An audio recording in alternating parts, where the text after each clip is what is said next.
नमस्कार दोस्तों, स्वागत है आप सभी का उजान का एस एकेडमी के इस बेहतरीन प्लेटफॉर्म पर। आज हम एक गंभीर विषय पर चर्चा करने के लिए उपस्थित हुए हैं, जो केवल न एक क्षेत्र बल्कि पूरे देश के लिए गंभीर समस्या है, पेपर लीक।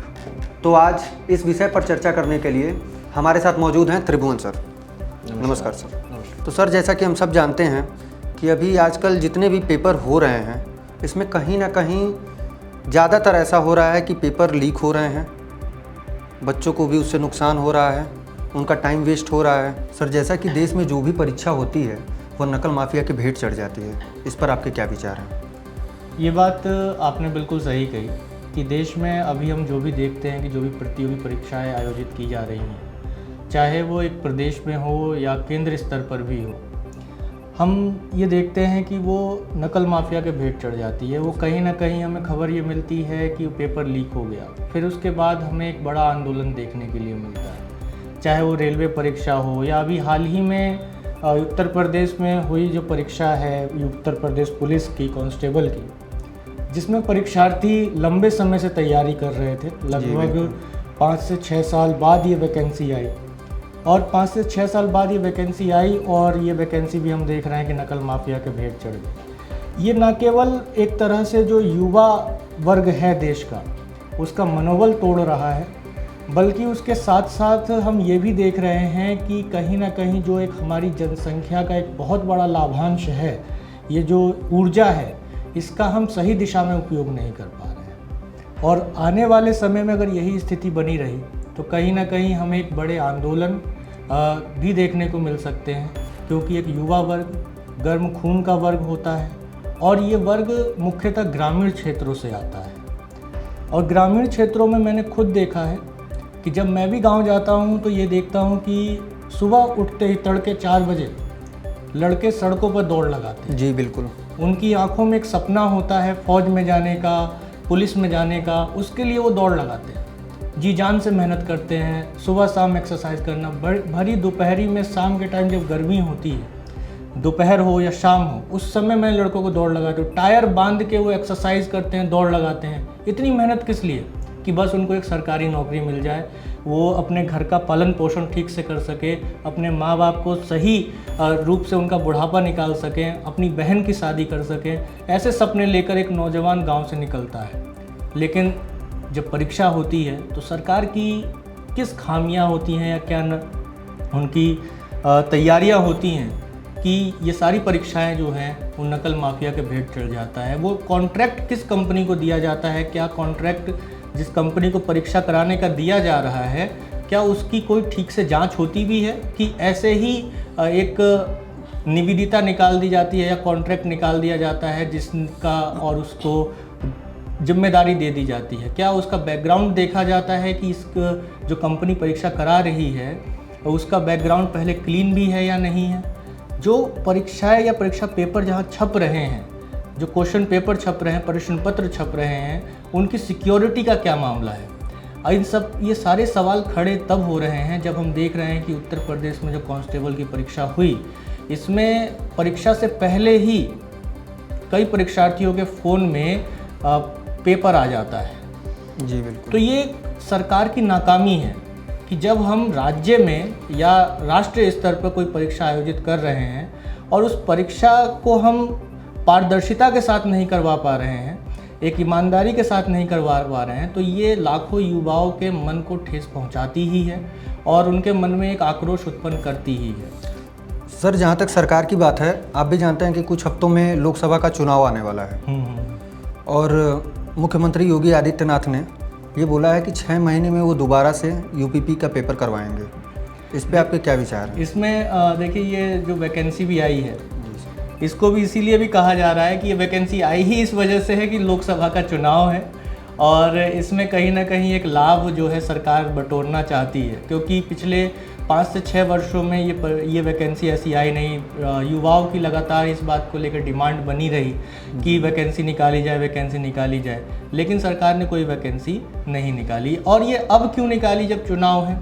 ये सवाल आज का युवा पूछ रहा है, बार बार पूछ रहा है कि हर साल अगर आप 5-5, 10-10 हज़ार वैकेंसी करके निकालते तो इतनी बेरोज़गारी राज्य में नहीं होती, कई ऐसे कैंडिडेट हैं जिनकी आयु निकल गई तैयारी करते करते, आज वो उनका एज में नहीं आ पा रहे हैं, एज की वजह से वो डिस्क्वालीफाई हो जा रहे हैं, अनएलिजिबल हो जा रहे हैं, वो इस योग्यता से बाहर हो जा रहे हैं कि उनकी आयु निकल गई है। और वो क्यों निकल गई है? क्योंकि 5 वर्षों से कोई वैकेंसी आई ही नहीं है। जब हम 24 वर्ष तक की आयु के युवा को इसमें ले रहे हैं तो हम क्यों ना हर साल एक बच्चा 24 वर्ष की आयु क्रॉस नहीं कर रहा है? क्या उसके मन में ये नहीं है कि वो पुलिस फोर्स में जाए, देश की सेवा करे? वो उसका बस कसूर क्या केवल इतना है कि वो पुलिस फोर्स में जाकर घटित होने वाली अपराध को कम करने की इच्छा रखता है? क्या उसके मन में केवल यही है कि वो एक वेतन के लिए जा रहा है? नहीं, एक ग्रामीण क्षेत्र का जो बच्चा है, जो मुख्य रूप से इन परीक्षाओं में सम्मिलित होता है या इन सेवाओं में सम्मिलित होता है, उसके मन में अपने देश, प्रदेश, अपने लोगों के कल्याण की भी भावना छुपी होती है कि वो उनको एक सुरक्षा महसूस करवा सके। और उसके बाद भी ये जैसी घटनाएं जो घटित होती हैं, ये न केवल राज्य को लज्जित करती हैं, बल्कि देश में इन परीक्षा एजेंसियों पर भी सवालिया निशान खड़ा करती है। तो रही बात चुनाव की, तो ये चुनाव के कारण ही ऐसा कहा जा रहा है कि वैकेंसी आई।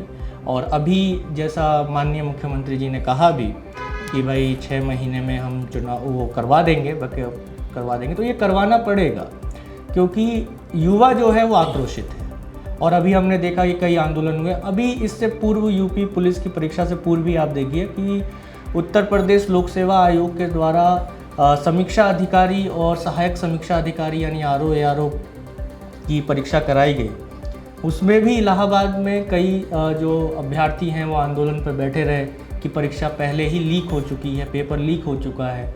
और उसके लिए बस सरकार ने क्या किया कि भाई हम एक जांच एजेंसी बैठा रहे हैं, उसमें उसका कोई ऐसा संज्ञान नहीं है, क्योंकि हो सकता है कि भाई उन अभ्यर्थियों की संख्या कम है। लेकिन यूपी पुलिस के मामले में आप देखेंगे तो लाखों बच्चों ने, जहाँ तक मेरा अनुमान है कि 25 लाख के आसपास बच्चों ने, या इतना जो मैं कह पा रहा हूँ, इसको लेकर डेटा तो मेरे पास क्लियर नहीं है, लेकिन मेरा जो अनुमान है कि 25 लाख के बच्चों ने फॉर्म भरे हैं और वो परीक्षा दे रहे हैं।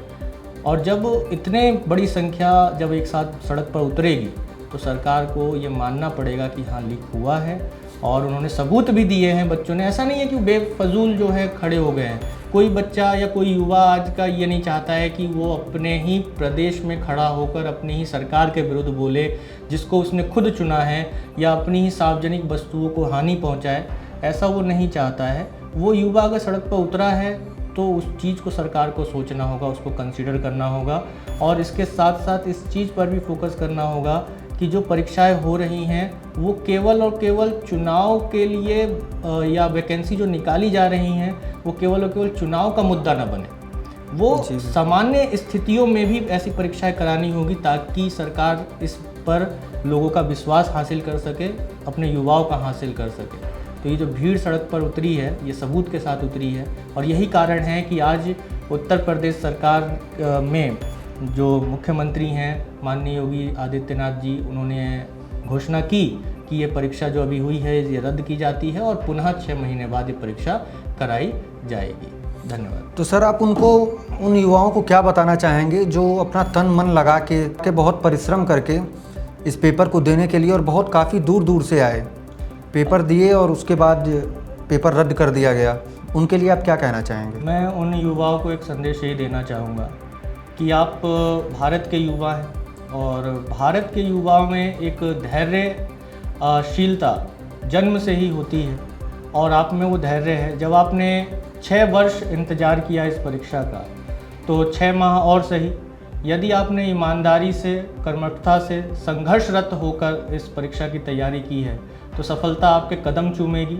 और जो आपकी एकता रही, एकजुटता रही, जिसकी वजह से सरकार को ये कदम उठाना पड़ा कि आपकी परीक्षा पुनः करवाई जा रही है, तो ये हमारे लिए हर्ष का विषय है कि एक बार फिर से यहाँ कहीं ना कहीं नकल माफिया की हार हुई और सत्य की जीत हुई। और सत्य पर भरोसा करते हुए पूर्णतः धैर्य के साथ हमें आगे बढ़ना है और किसी भी प्रकार की हिंसा में सम्मिलित ना होते हुए अपने आप को, अपने जो विचार हैं उसको सभी के सामने प्रकट करते हुए हमें अपने लक्ष्य को हासिल कर लेना है। बस यही मैं संदेश देना चाहूँगा जो हमारे युवा हैं, जो लगातार इन परीक्षाओं की तैयारी कर रहे हैं, बस निराश ना हो, बस धैर्य के साथ आगे बढ़ते रहें। तो सर बहुत बहुत धन्यवाद, आप इस मंच पर आए। आपकी वजह से बहुत से युवाओं का यहाँ पे मनोबल बढ़ेगा और उम्मीद है मुझे कि हम आपको एक बार फिर से इस मंच पर उपस्थित बिल्कुल, करेंगे किसी नए मुद्दे को लेकर। बिल्कुल, तब तक के लिए धन्यवाद। धन्यवाद। हाय, क्या आप भी आईएएस की तैयारी करना चाहते हैं? क्या आप पीसीएस की तैयारी करना चाहते हैं? बहुत दिनों से आप स्ट्रगल कर रहे हैं, लेकिन इसके बावजूद भी आपको सफलता नहीं मिली। भागदौड़ करने के बावजूद भी आपको कोई सॉल्यूशन नहीं मिल रहा। सिर्फ आपका टेंशन बढ़ रहा है, आपका पेशेंस जवाब दे रहा है। इसी टेंशन को दूर करने और आपकी हर एक समस्या का समाधान लेकर आए हम, यानी ओजांग गुरुकुल कैंपस। यहाँ हम आपको सिखाएंगे आईएएस और पीसीएस जैसे एग्जाम की तैयारी कैसे आसान तरीके से की जाती है, कैसे डिसिप्लिन फॉलो किया जाता है, कैसे अनुशासन रखा जाता है। अगर आप भी चाहते हैं हम आईएएस और पीसीएस बने और अपनी जिंदगी के सारे सपने पूरे करें, तो अभी ज्वाइन करें ओजांग गुरुकुल कैंपस।